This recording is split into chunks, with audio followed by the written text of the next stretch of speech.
Good morning. Welcome to my channel. It's Patricia.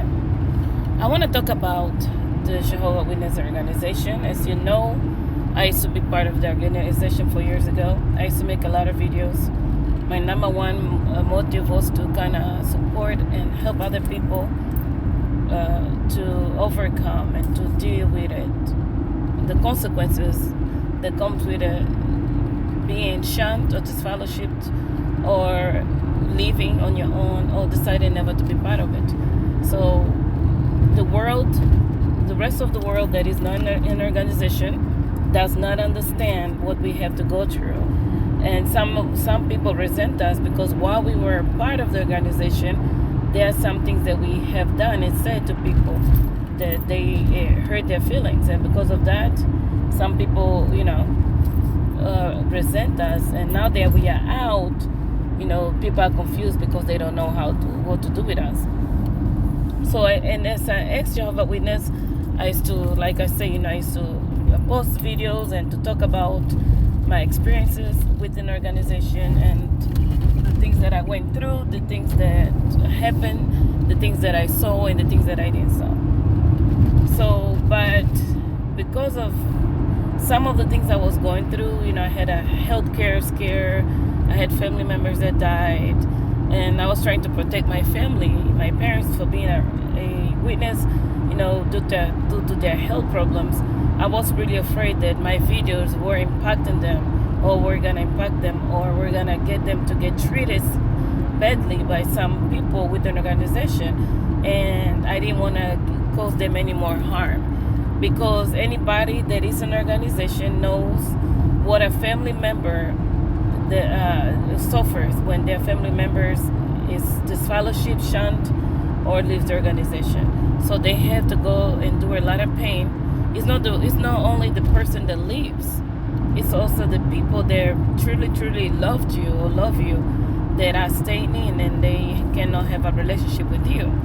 So because of how amazing my parents are, and I know that in their hearts they truly believe that whatever they do is the right thing, I decided to remove some of the videos because I knew and I know the kind of people witness can be.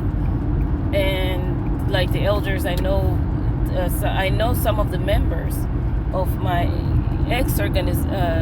Kingdom Hall, and I just didn't want my parents to have to go through more that they already have been going through, since we came to America. Anyways, so today, I don't want to offend anyone. I don't want to hurt anyone's feelings. I am just here to speak the truth and the truth only. My goal is not to get people to hate the witnesses, because like I say, within the organization, there's a lot of amazing people that really truly love God and love people. And the reason why they do certain things and they act certain ways is because the watchtower and the governing body really makes people believe that they have this direct contact with God that they only have, and so people really believe everything they say and they're not allowed to question. So people really believe that by treating us bad, it's gonna make us come back, and that happens. But today I really want to talk about it because I'm allowed to talk about it, and I should never quiet, especially when I see all that is going on, the injustice, and what happens to people mentally and emotionally and spiritually when they leave their organization, or they get shunned or disfellowshipped. It's another word of shunning. They don't like to use the word shunning, because they want to be considered a very loving organization, and whatever they do, even when it's mean and heartless, they still don't want you to call for what it is, because they want to be known as the paradise on earth and the only organization, the religion that believes and has a true God and does the right thing. Like they take a lot of pride in not going to wars and not killing, things like that, right? So anyways, so I decided to continue to make the videos. I'm not going to be making a lot of videos to talk about them only, because my life cannot just be based on what happened. I was really struggling with with my videos, because I would listen to them as well. Everything I speak about, I listen to it myself, and I felt like I wasn't able to move forward. And and we know what happens when you leave.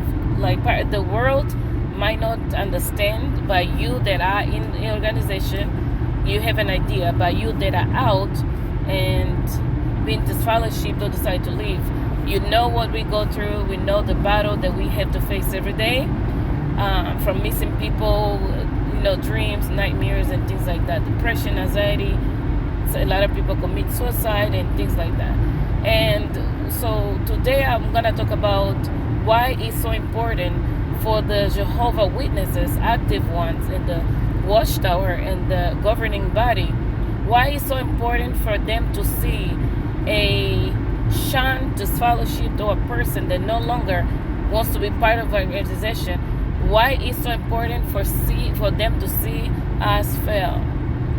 The reason why it's important for them to see us fail is because they want to use us as an example to the people within the organization. Yeah, they're like, it's like they're like a clique. They are like this. They are like bullies. They are like this gang members that say, we did so much wrong against that other group of people that if you leave, they're gonna come for you, and we're not gonna be there to help you. So if you leave a gang member, a gang group, right? The gang members know what happened. They will get killed from one way or another. They'll get hurt. They say that's why a lot of gang members stay, because they're so afraid, because they know what happens if you leave. Because you know way too much, right? You know way too much, and so it really has to do with fear. You know too much. You are part of the family. Now you are a traitor, and now they have to do with you. It's the same concept for the Jehovah's Witnesses. They know that while you are in the organization, you're not allowed to do your research outside the Jehovah's Witness, the JW.org. They get rid of the old books and old magazines and Bibles and things like that, so you can really go back and compare the misinformations and the changes that has nothing to do with God shining the light brighter to make us see. It has to do with the lies that they know they are doing, or prophecies that did not come true. And now they're like, yeah, we're gonna change books, send us this and whatever. So there is another sign that when you're dealing with a cult, there's a lot of sign that you're dealing with a group of people that have a lot of dirty secrets.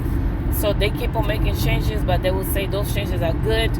But in order for in order to make you forget about it, they will change everything, and they will tell you, give us what you have, because now we have new light from God and new understanding. So the old ones we're gonna throw it away, which it goes against the Bible, because I'm driving. I cannot take my Bible out, but there's a lot of scriptures. There's scriptures in the Bible that says God is one. He never changes.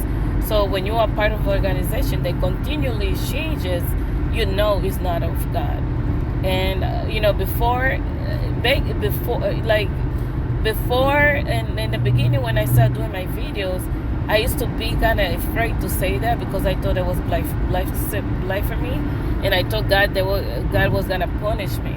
So I never really wanted to use those words, but those words are true. They keep on making changes, right, with the information within an organization, which it goes clearly against the words of God, the words in the Bible, against Jesus Christ, as He says He never changes, right?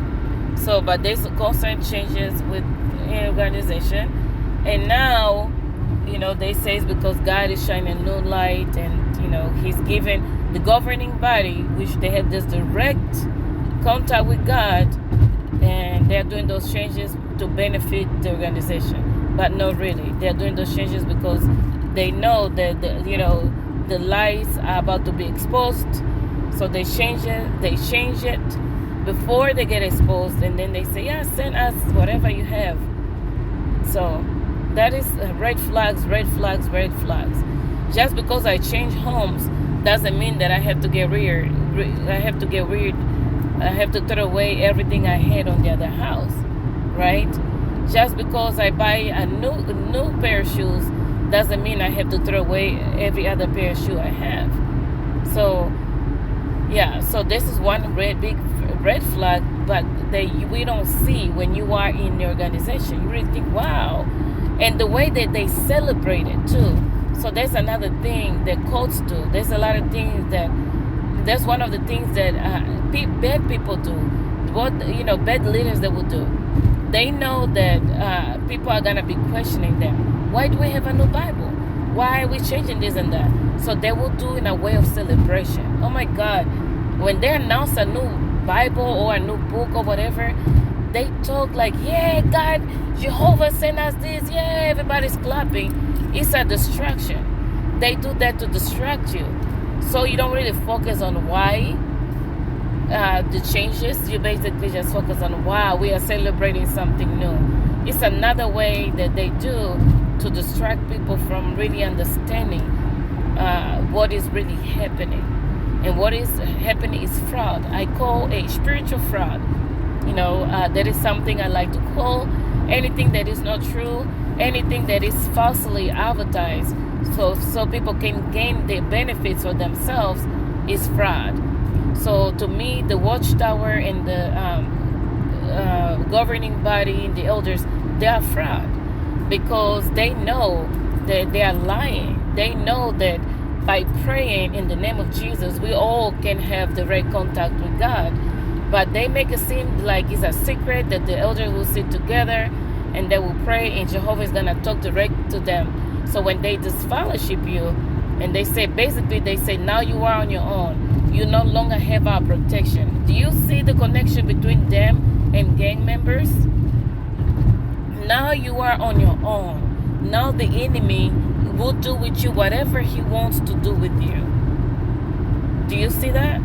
So this is what happened to me. It's not something that I heard from people. I could give you the name of the elder that sat with me and said they will pray to Jehovah and hear from Jehovah. And basically, now you are disfellowshipped because I speak up, right? This is my problem, not just with Jehovah Witness. I speak up. I am a critical thinker.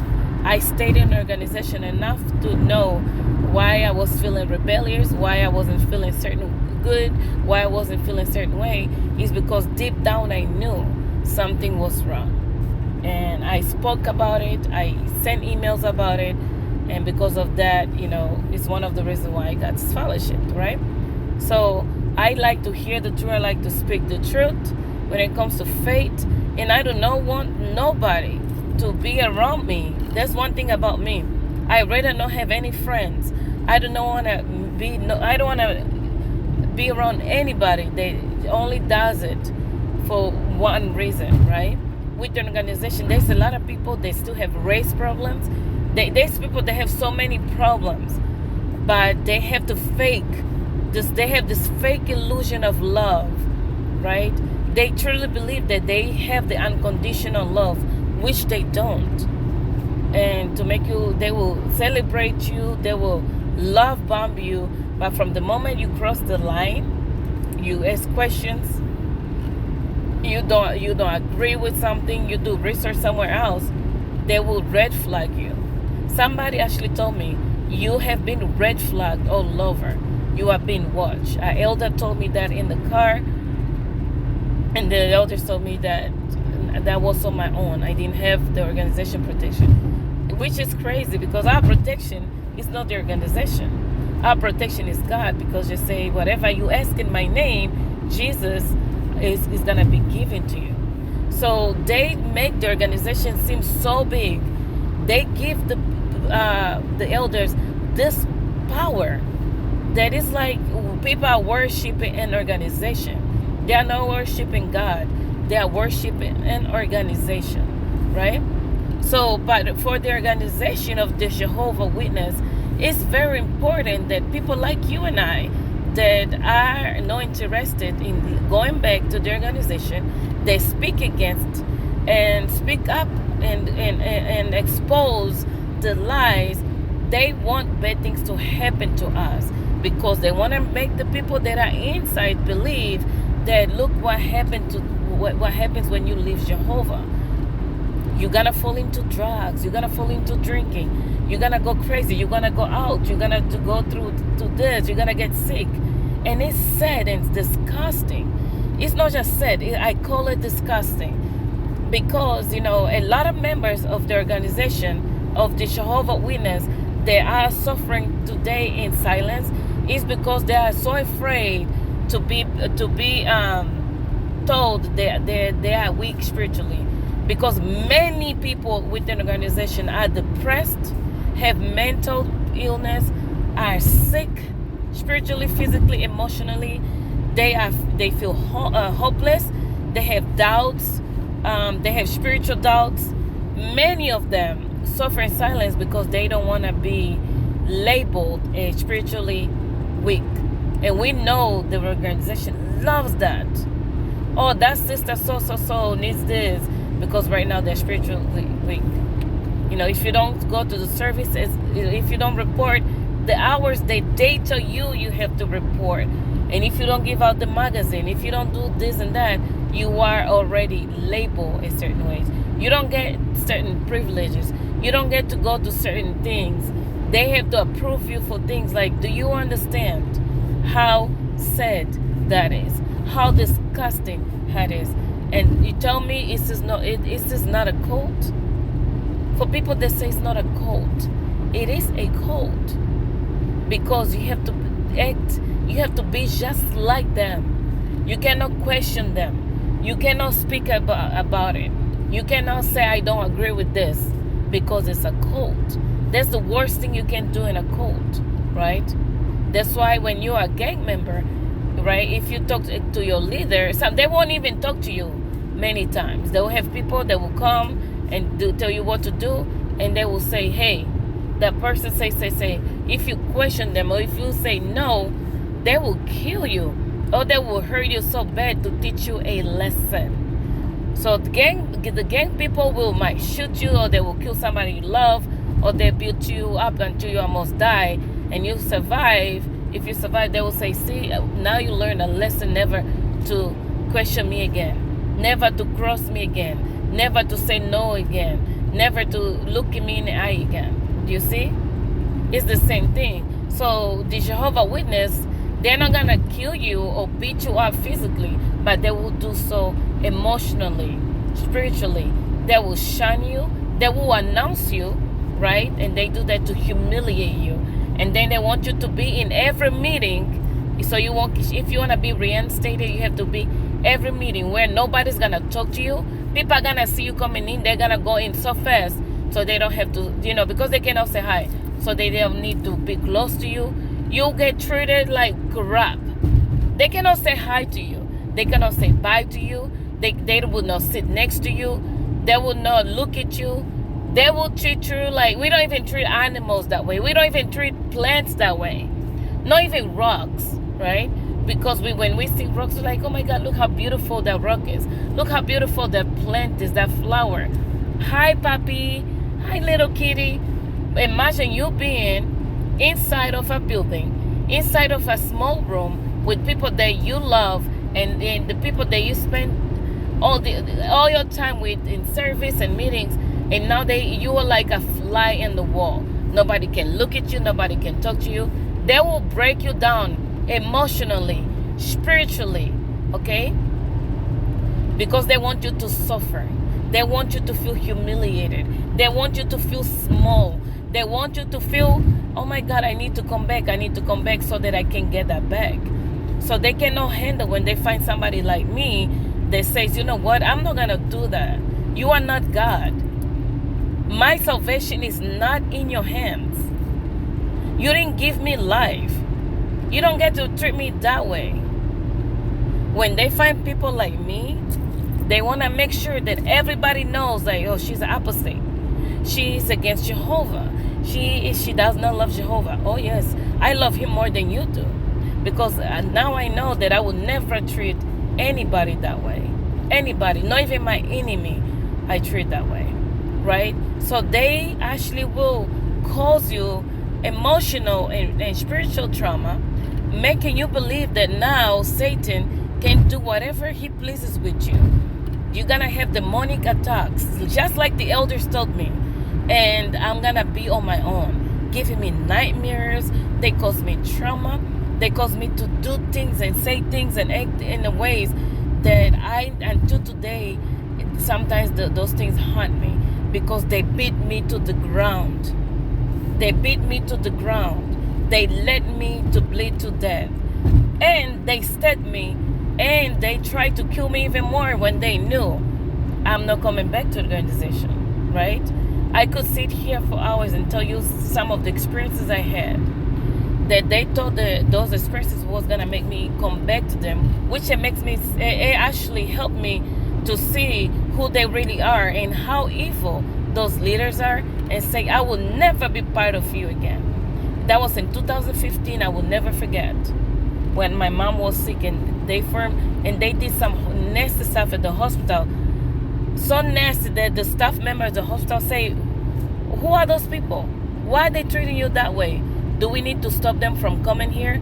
They wanted to kick them out because they hated and they were disgusted by their ways. And they want to go around, oh, we're going to go visit sister so in a hospital because and they want to leave magazines. A lot of the things they do is not because from their heart. They do to be seen, right? They do. This is one of the problems I had when I was part of the organization, and I spoke against it, and I was labeled as a bad sister. Whatever and many do is just for the world to see, wow, they are good people, they are honest, but their hearts were not nice, their hearts were not pure.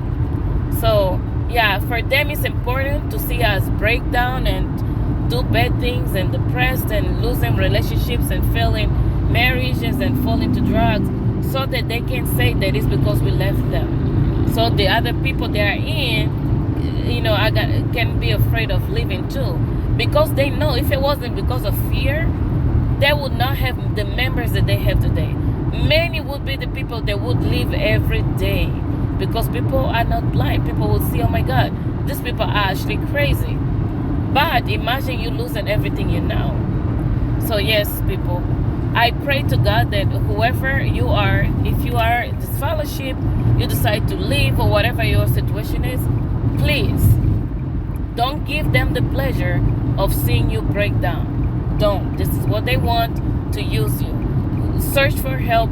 Do whatever it is that you need to do, because you are worthy, you are special, you are beautiful. Your organization is wrong, the leaders are wrong, and God will do justice against them. Thank you.